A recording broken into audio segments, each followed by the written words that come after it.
Hello, All right. Hello, Manny.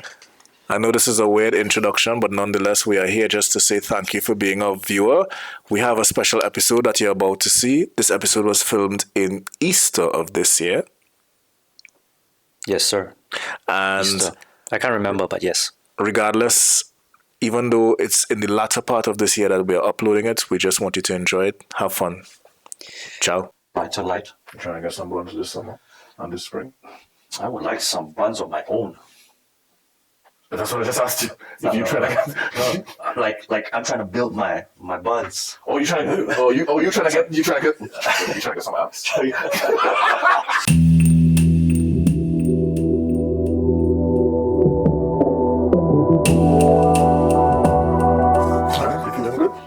I feel great. You look good. Never better. Hello, Never one. better. Hello, too many after a long while. I mean, Little stint. we have a little hiatus. We have recorded some, but hasn't been processed. Welcome back, one and all, to Dumplings and Somethings, your place or house of knowledge where we talk about a lot about the dumplings in life, and hopefully you learn something. I'm on new mic 1, Danzi, Mr. D, And a new mic too, Mr. T. Mr. T. There's great news, there's not so great news. Was it not so good news? I mean, not so great news. The fact that we are having a hiatus and we're still trying to figure this out, and now we have a new mic, and we're going through a transition with our pod. Long story short, guys, we kind of been thinking about. Oh, Yuki's off the screen. Continue. He and I have been talking about maybe just pivoting a bit from DNS being regular casual conversations or thought-provoking conversations to a bit more streamlined topics. No, I would say we give ourselves a little more time to construct our thoughts. On multiple things. Some things. Maybe narrow things down a little, you know?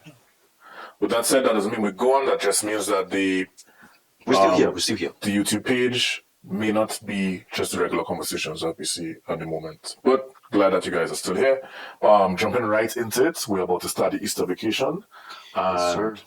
I want to talk to you about the topic of loyalty. Apparently, before loyalty, today's apparently Palm Sunday. No. Is it? Yeah. Oh, wow. But what is Palm Sunday? Do you know? Very vaguely, I know it from the Catholic Church. But I don't want to butcher it. You don't really celebrate it, do you? My mom, like, we've gone to church and she would bring like Do general palms. Christian. Palms. Palm from the palm trees. Like palm trees, yeah. Yeah. Funny enough, I see people with olive branches. Because there's no palms here. No. Is it? I think I might be mistaken, but I see people apparently of Orthodox background. They carry this thing, this olive branch. I don't know. But I think Palm Sunday has nothing to do with palm trees.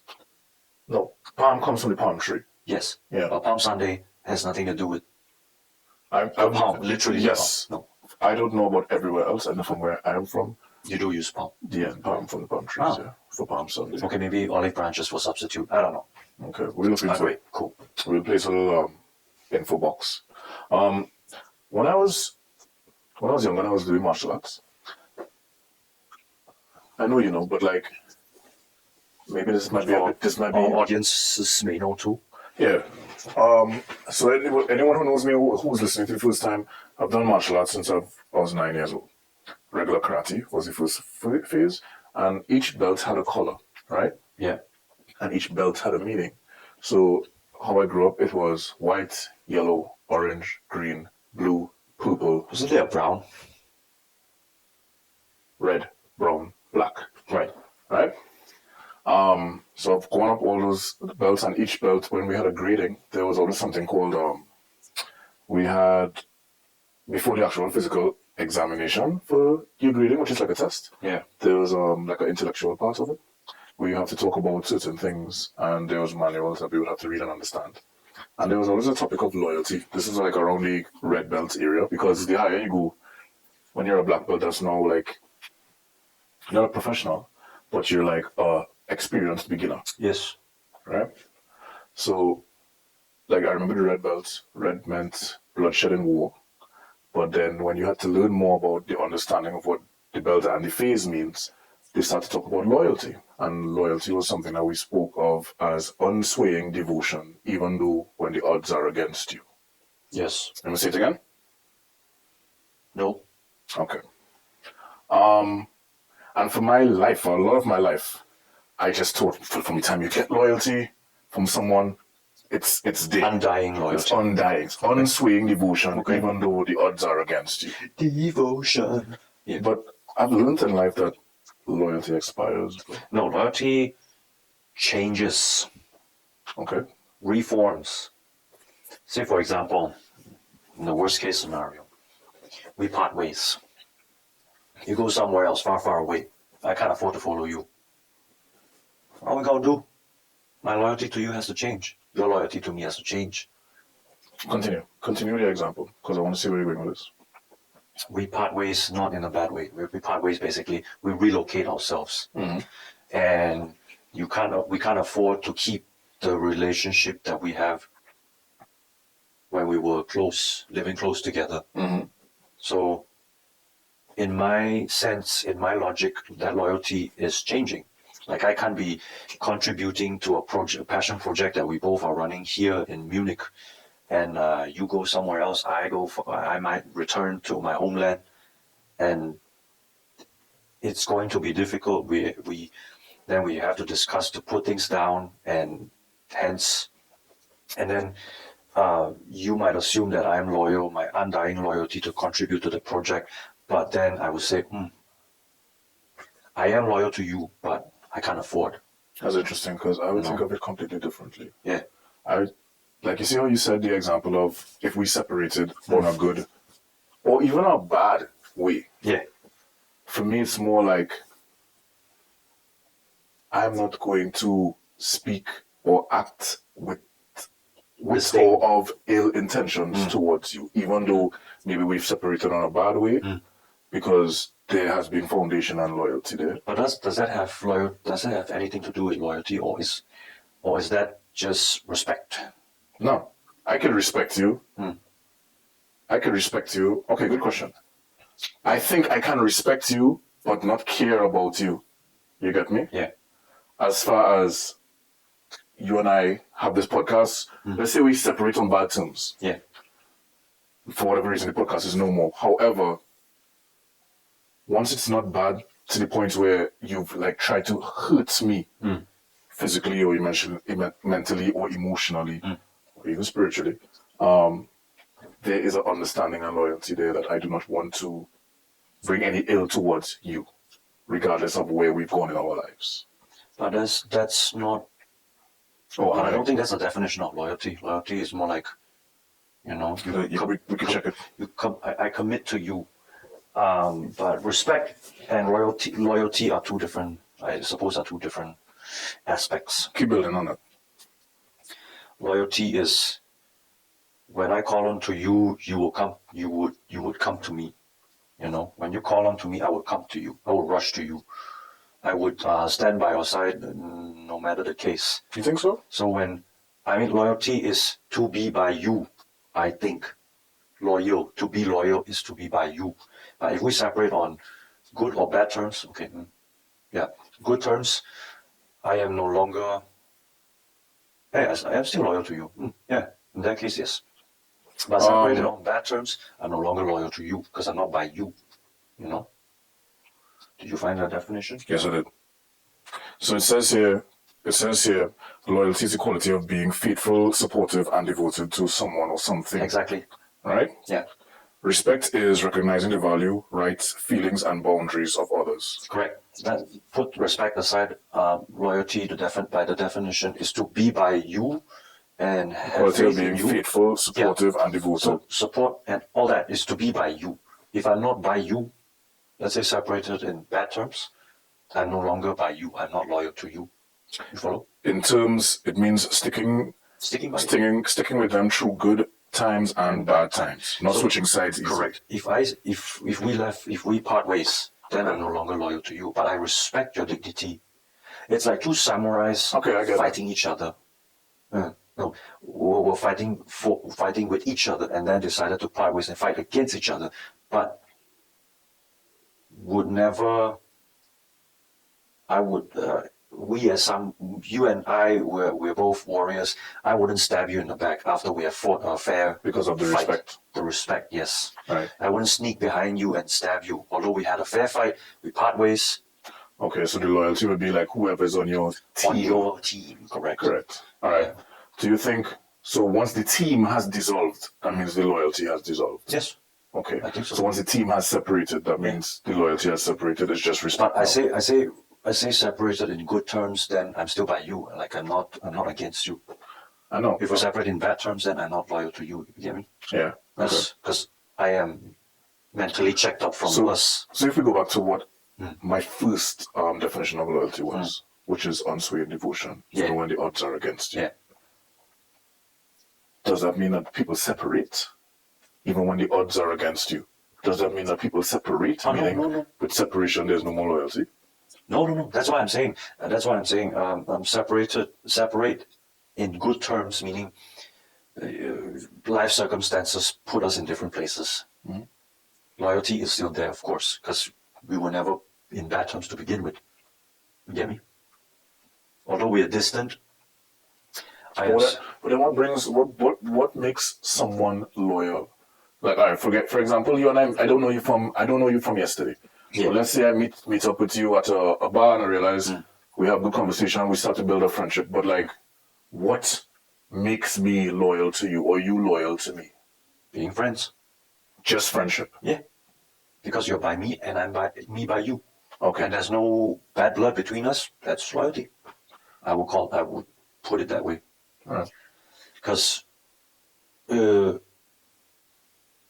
we kind of acknowledge each other's presence. Hence, I think that in itself is loyalty. Unless one of us decides to stab another in the back, saying bad things about it. I say bad things about you. Although we're friends. Acting. Or Continue. say we're friends now, and then I go behind your back and I'll say like, you're I think that's what my question is. I think that's where my question is. Then I'm not loyal to you. That's yeah, not but loyalty. I'm saying like, for example, perfect. I like how you did that. Yeah. If you were under the guise as a friend to me, but then you were going behind my back with ill intentions, let's say for whatever you want to gain something. Yeah. Where did the loyalty start then? I think I have a better example. Say we're friends. I'm loyal to you, you're loyal to me, because we stand by each other. But then there's a test of loyalty where someone pays me or someone pays you to act against me. That's where the unswaying devotion. The unswaying devotion is being tested.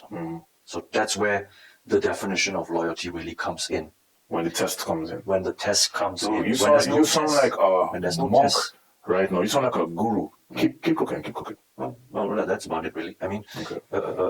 Because you can't really you can't really fixate on the word of loyalty when there's no test. There's no loyalty to be tested.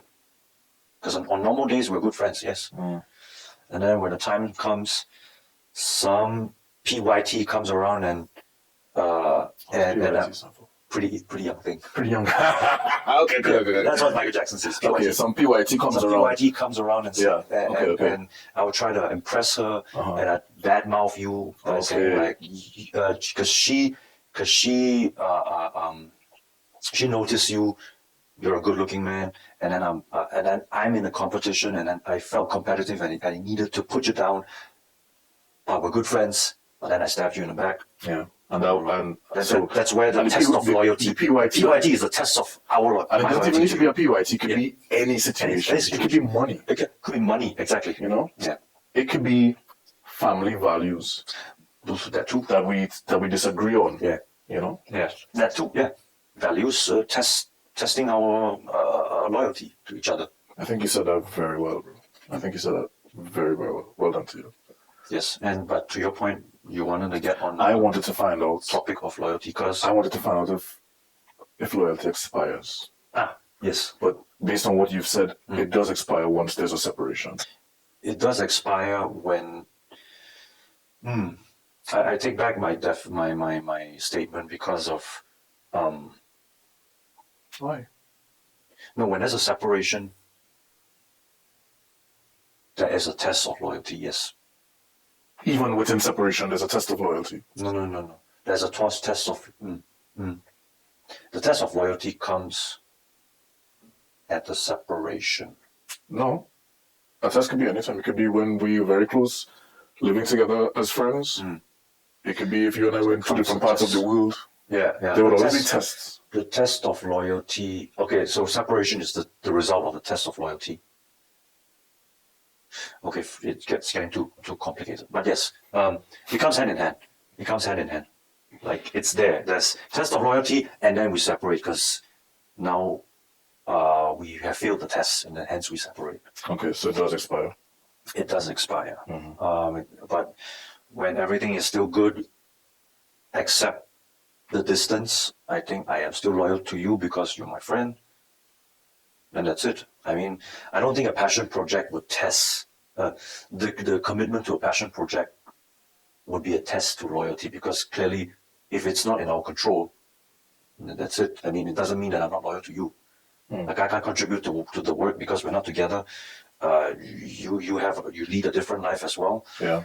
We can still contribute. We're still working on it. It's just not as much, but that doesn't mean that we're not loyal to each other. I say all this because sometimes, I guess based on how I used to think of the word loyalty, I used to think of it can never be broken. It can never be no more, non-existent.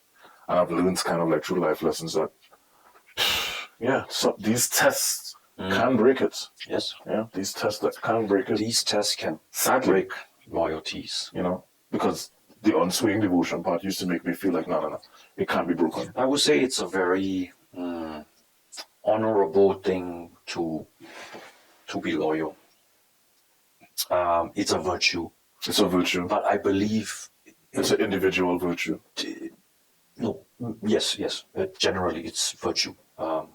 Doesn't apply to individual. I mean, if you decide to be loyal to somebody, then it's your personal virtue.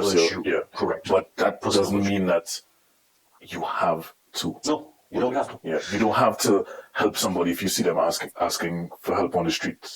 Something inside you just made you want to help. That's why it is a virtue. It's a good thing. It's an honorable thing. But not everybody has the capacity to follow through. Not saying that I have great virtues. I mean, eventually, we as human will be tested, no matter how. We're not 100% virtuous. I don't believe so. Yeah. When the struggle comes, you have to choose. Sometimes when struggle comes and test your loyalty, sometimes when you don't get the results that you would probably prefer, it makes you feel a different way about how you feel about someone, depending on how the results of the test come. Maybe it's a situation that you don't feel as accomplished after you tested in your loyalty to someone. Yeah. And it makes you watch them differently. And maybe that slowly starts to dismantle things. Dismantle things and you yourself. Yeah. Because I think it's a reflection of you. Very often when you no, take it back, half. Because the test of loyalty can come in when you are unable to commit the loyalty. But the test of loyalty also comes in when the person demonstrates things that you cannot commit to. That means you can't follow through with somebody's bad behavior, so you no longer can be loyal to that person. Okay. So it's kind of like it's not a one-sided thing. Yeah, of course not. Yeah, and so it's not a one-person thing. The test of loyalty is be a group not of for you, people, but from somebody as well. Yeah, it could be a group of people. I think that was well said, bro. Yeah. I was thinking about that. I was just thinking about that as far as like life lessons. Because like you learn as you grow, either through success or defeat. And sometimes defeat would be topics of that made me question like, where was this person's loyalty? Yeah. That's fair. I mean, like, if I look to myself, like me to my parents, I'm distant. I'm far away from home, from my family. Am I loyal to them? I guess I am. Yeah, I don't think distance, to be honest. I don't think distance means separation. Like I can't Distance just means distance. Like I can't commit to them. You know what I mean? Does that mean I'm loyal to I them? disagree with you. I think you can still, I mean, for example, if your father calls you now, But that's as much as I can commit. right now, only because of the distance. But that doesn't mean that your loyalty to him is gone. Exactly. You're still there for him. Maybe you can help him only verbally and emotionally at this moment. Yeah. Or maybe you have a man on the ground that you could call and be like, hey, go and check on my dad, blah, blah, blah, you know? But that is just distance. Yeah. As far as that is concerned, you are still... There is a separation. So There's a separation, so but that doesn't mean there's no more loyalty. It comes back to the beginning of my statement where I say if we separated on good terms, you would lead a different life elsewhere. I had to go home. Our loyalty didn't expire. It didn't expire, it just got a distance. Yeah. All right, enough of the heavy topic. Maybe listeners will be like, what the fuck are these guys talking about? We're still heavy though. We're still heavy on the topics, on the discussion. I mean, I'm sure you want to talk about it too. I've recently sent you some hard-hitting discussions. Which one? About words having different meanings in different cultures, or maybe exist in one culture but that it doesn't exist in another culture. There was this short clip I sent you. I think you definitely seen it, where this black professor, probably, or professional, Maybe. was having a discussion with two younger black people, where the younger black people, Nigerian, yeah? I think they were Nigerian. Yeah, they were Nigerian. And then they were pitching an argument of what was it, Brits or American that colonized Nigeria, Africa? Brits, where they brought technology, trade, especially trains. I mean, I think the discussion was just solely on trains, where that also reminds me where you talk about your trains in your country where also no longer in service. You know what's funny, bro? Yeah. But let me finish first. All right, Yeah. sorry. So the younger Nigerian said that the result of their trains getting out of service, I think, The older guy. no, the younger people says, is it I think their argument was the trains are out of service because of the Brits, because they no longer keep things running. And is it the Brits? Is it the fault of the Brits? I think then the older black guy says it was never the white people that it was not the result of the white people leaving that caused this repair of things. Rather, it's because of the culture of Nigeria or Africa that doesn't have parts of Africa that doesn't have it in them to repair, to maintain things. It's, to put it simply, it's the Nigerians' fault to not keep things running because of the system. It's the same in TNT, like obviously same Mother England, the British Empire. When we were doing a lot of sugar cane plantations in the Caribbean, they created train line systems obviously to transport the sugar cane. Yeah. So there was trains though. There was trains in my country. Yeah. Ask me where the trains are now. They're on exhibit, and those train lines are now paved roads. Yeah. I argue that if this type of thinking, after we got independence, liberation, if we continue developing, maintaining, and developing on this type of thinking, what could have possibly been the results now? Because right now I can tell you TNT has a major problem with cars. We have way too many cars, one person to each car, and it's traffic for hours. Yeah. Right? And I'm sure there's a lot of countries like that. But I'm saying my argument is this could have been capitalized on. Would have been different. And we could have been using a totally different way of transportation. Yeah. In a little Caribbean island. People still don't even know where the place is. Yeah.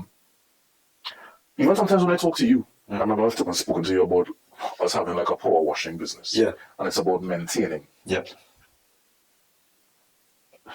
kind of like maybe like what the clip said about in Nigeria.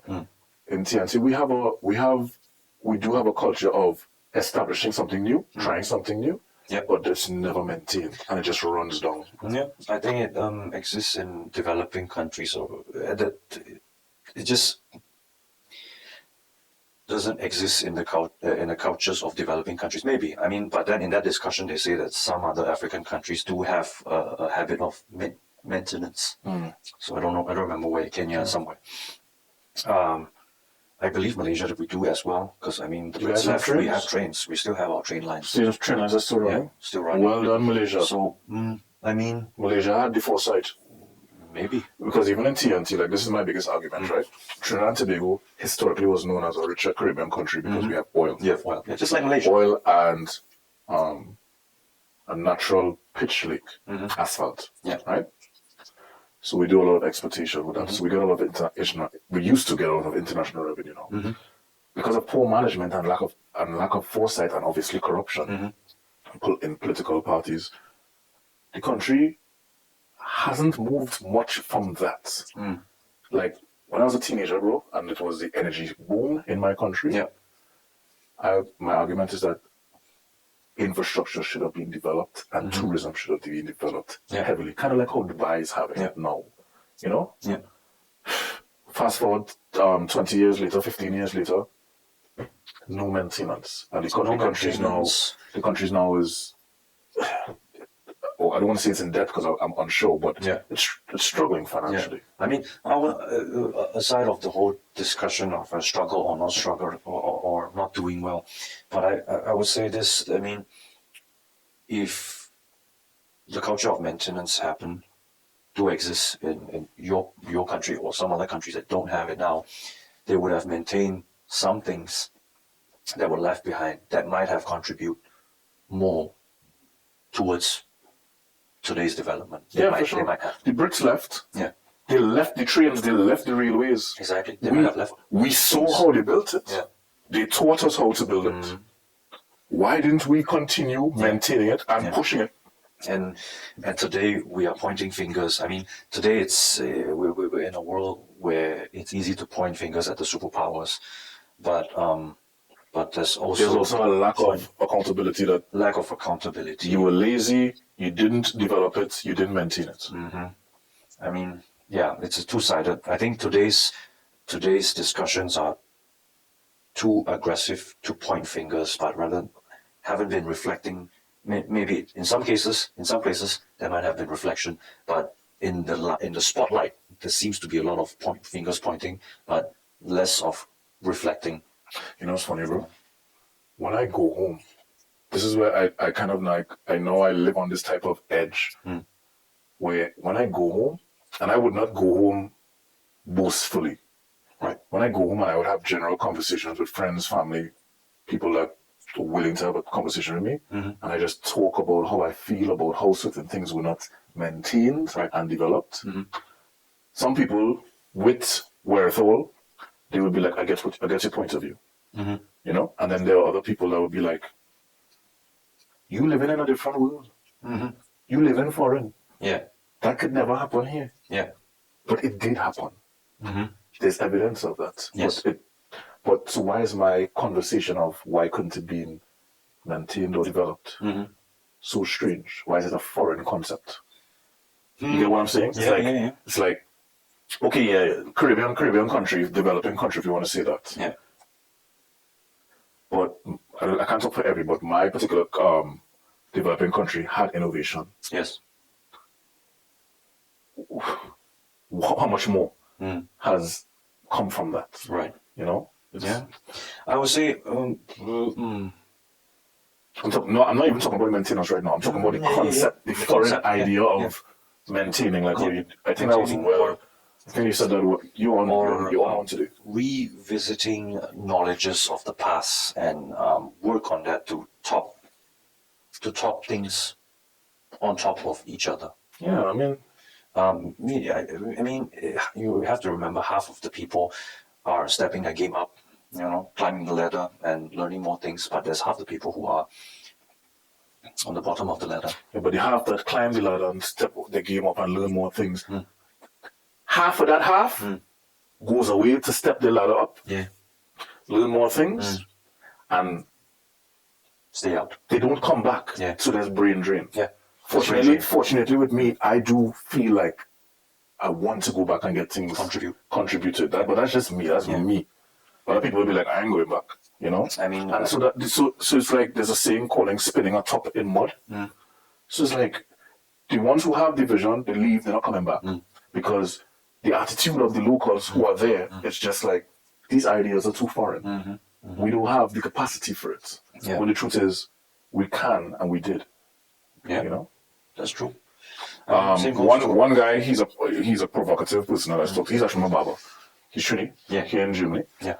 And he is like, we got too spoiled.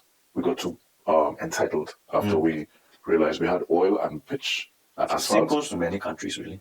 Yeah, we got spoiled, and because the British Empire left, that entitlement just went to our heads, and we became lazy. Definitely.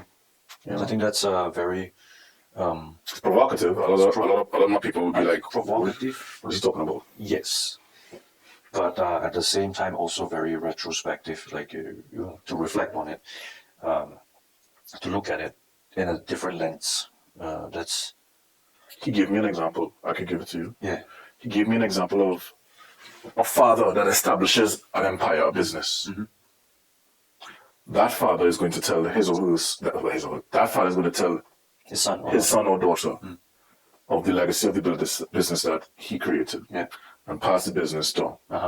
That child is going to feel some sense of responsibility based on how much effort was put into establish this. Yeah. That child is going to develop it. Yeah. They're going to have their kids, so now the original father's grandchildren. And there's still some type of feeling of knowing how this started and maintaining and developing it. But as the generations get longer and longer, because remember, each generation now is building on the wealth of the last generation. So they grow up less hungry, like how the original father was. They grow up more entitled. They don't know about struggle. For example, the great-grandchildren would not know the struggle that the great-grandfather had. That's the thing. Let me finish. Yeah, okay. So now it reaches to the point where maybe 4, 5, 6 generations down, it's not maintained anymore because the newest generation has grown up so entitled from the fruits of the labor from the great-great-grandfather that they don't know how hard it was to put things together, and they may not even respect it as much. And then it goes to shambles. True. Are you finished? I'm done. I feel like you're just waiting. I agree, but I do have I see it in different shades of gray. 50 Shades? Maybe not, maybe less. Okay. 5 shades. The rebuttal is: do our following generations have to struggle? I don't think they should have to struggle, but I think they should. This is what recognize the struggle. I think they should recognize the struggle and recognize the history of things. Yeah. A lot of people nowadays, my younger generation, they don't care about history anymore. Yeah. You know, there's this immediate validation that people want, and they don't want to have to sacrifice. Right? In this modern time, they want things now. Yeah. Personally, there's a part of me that also want things right now. I have to humble myself sometimes.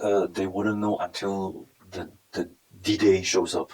Right. And then you will not be able to get whatever easy access you might have gotten in the past. Finish your rebuttal. But my rebuttal was simply the whole thing about whether or not future generations have to reflect all the time on the struggles of the past. How would you do it? I don't let's know. Let's say you're 4 generations down. Because I hear this discussion of younger adults today. Is they say we shouldn't treat our children the way our parents treat us. The bad ways. Kind of great. Yes, there are bad ways, but there are also in between ways. Ways that are, say, use the word discipline. In today's context, discipline is out of the discussion. Physical discipline. No disciplining. I mean, to me, discipline means physical discipline. Yeah, a little bit of spanking is required. But but not like That can't happen. not like belt whipping discipline. I mean, discipline for me, I was spanked, in my opinion. All right, I love how you said that. Yeah, I was, some kind of I get smack. beat. Yeah, we Right? get beaten. Maybe I wasn't, didn't get maybe I wasn't beaten as much as my father was when my father was a child. Yeah. But I definitely got some strokes because I was the older one as well. Yes. And with that said, bro, there was a resentment that even though I turned out okay, There's a bit of a resentment. there was a resentment towards being disciplined like that. So like now, if I have a picnic tomorrow, a youth, I might be like, I don't want to do it like how my old man did it. True. I You agree. dig? Yeah, I agree. Maybe I might do it as the last option after I've exhausted trying different options. But light beating, not like not like how beating. not like how my old man did it. But yeah, I get it. Now that the generation has changed, they would raise a child not the same way, like how they were. Yeah. But besides that, what does that have to do with like the legacy of our empire? That's the thing. Because If legacy. we talk, if the premise was maintenance, I think we swayed very far. no, we didn't say. I brought it right back. It was a boomerang. Yeah. Maintenance. Like, do you think like as the generations go on, Should they still have to hold on to some form of the past? Yes, some form. Like to acknowledge at the very least. I guess. acknowledge? Yeah. And with acknowledgement comes understanding. Understanding. Yes. I think that's at the very least important because that also And respect. kind of. But this only applies to me individually, where I feel that there's a necessary. There's a necessity to look back at who we were or where we come from, Well, a lot of and people then don't like to look back. kind of celebrate the past in a way. History, identity, culture, roots, whatnot. Like me, I grew up consuming American and British media. I kind of lost my ways with my language and my cultural roots. And now I look back, I think maybe after our conversations, after seeing how people actually appreciate my culture, I think, maybe I shouldn't have lost it along the way. I don't think it's lost, bro. Not lost. I think maybe it has put been aside. a bit. If you think of concentrated juice, when you add some water, I think it's just diluted. a little bit. Yeah. But it's not. It's not lost. Look. Not lost. Hey, we cloning. We're making direwolves now. Yeah. And it's been centuries. Yeah. And look, they still are able to bring it back. You know, Yeah. It was just diluted. No, it's diluted. Yes, you're right. No. Yeah, I don't want you to feel like that. No, I don't feel that way. But I definitely do. So the maintenance would be generally of reminding or keeping people aware of the history. Yes, but we also slightly sway out of topic in the sense where the word exists in a culture but does not exist in another. There's a missing in translation where in English we say maintenance, in another language, an African language or in a Chinese language we say repair, but we never say maintain something. In Chinese we do have the word maintain, to maintain. It's funny enough. In Chinese. Alright. But I may not know in Spanish if they do have the word maintain, or Indians for that matter, to maintain. But India definitely has the maintenance culture because they keep all things running. Yeah, for sure. Yeah. Yeah, for sure. And they kept their trains. Yeah, very old trains. Very old trains. And their train lines and everything after the Brits left. Yeah. So India has a very strong maintenance Culture. Maybe, and that word in their culture. Maybe they have that word, I don't know. Yeah. So, but to lightly touch on this missing in translation, I wouldn't need to touch on the topic anyway, but the word slavery, just to lightly say it. Lightly. To lightly say slavery. The word slavery, English, existing in the English language. How are you on time? We're doing good on time, 40 minutes. This will only need 1 minute. But slavery, when we hear slavery, we only hear black slaveries.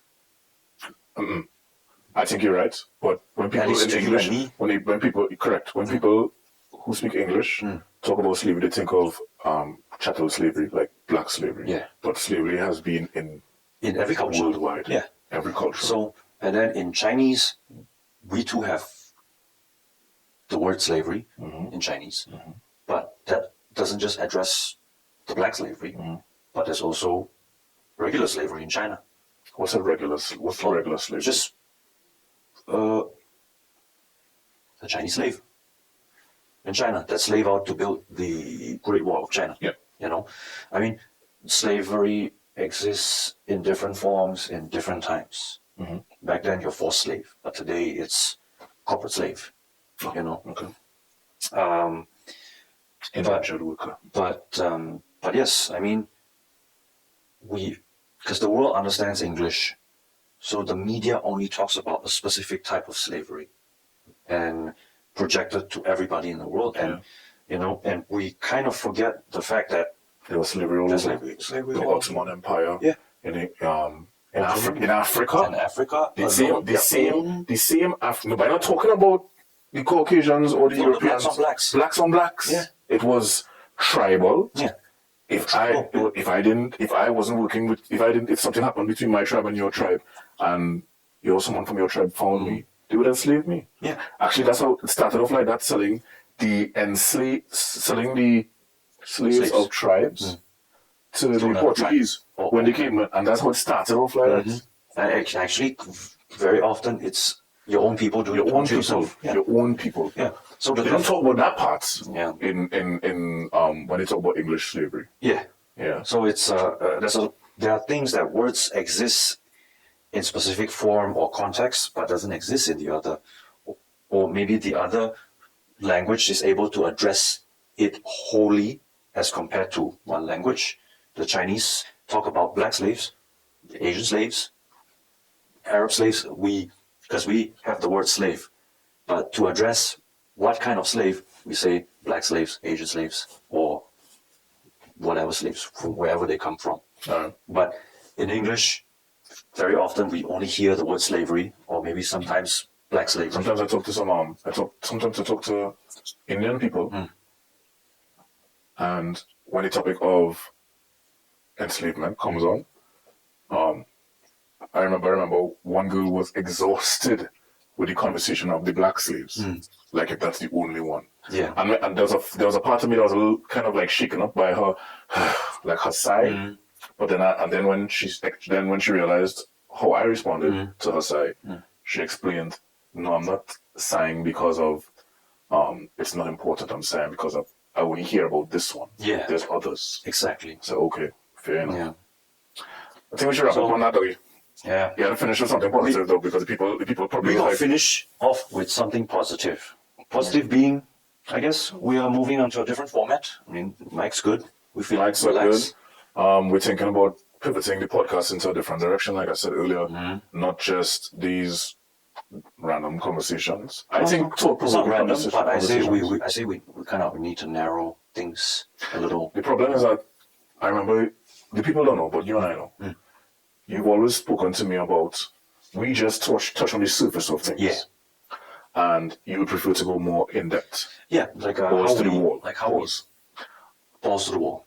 Like how we talk about books, we actually have physical books and materials that we read on. Or architecture. Or whatever, you know. I just know I have a little bit of knowledge on a lot of things. You as well. I don't have a lot of in-depth knowledge on a small facet of things outside of animals, architecture, Caribbean lifestyle. Yeah. I think that's it for me, you know. Yeah. I mean, we just have to be less frequent and build up on the materials that we would like to talk about a little bit more. But isn't it also kind of nice that people who probably don't even talk about the topics that we talk about, just skimming the surface of it, kind of raises their awareness about, for example, maybe there are people who are listening to this who probably didn't know about the Ottoman slave trade. Yeah, maybe. And they were like, what is that? You know, I think it's nice that's just my 2 cents. We talk about Ottoman slaves. It's a general thing. Yeah, but I suppose you're right. Just kind of send some tingling in the dumplings and life. Dumplings and life. Yeah. Don't worry, all right. As my co-host has mentioned, is going to pivot into a different direction. We hope that you guys are staying with us. And yeah, hopefully, we see what's going to come. Hopefully, like the new mics. Yeah. I want something funny to end off with, though. We beating around the bush. Oof, funny. Something yeah. light-hearted. Something light-hearted. Something light-hearted. Well, spring's coming. Yeah. Sun's out, buns out. Sun's out, buns out. Yeah. That's all I can say, really. Things are turning to brighter light. I'm trying to get some buns this summer and this spring. I would like some buns of my own. But that's what I just asked you. If you try to get, like I'm trying to build my buns. you trying to get some apps. No, I mean I do lately get on the squat rack, Blood clot. and I apparently could lift maybe about 75 Kilos. kilos total, Uh-huh. and on a free squat rack. I was 140, 145 pounds. well in American Yeah. pounds. Yeah, I mean I used to be using the Smith machine, and I would really just because now I'm on a different gym membership, and then there's 8 squat racks, free squat racks. Goddamn, That was man. impressive. Look at you. I was thinking, this is. So you going outside? You going outside with your buns? I'm going outside. Okay, bro. No, I didn't. But I'm proud. I'm proud that I got strong glutes. That's what I'm saying. Pause. Wrap up there. Okay. Thank you for listening. Please like, share, comment. Even bad talk us in the comments. Any type of response right now is positive for us. Thank you guys. Ciao.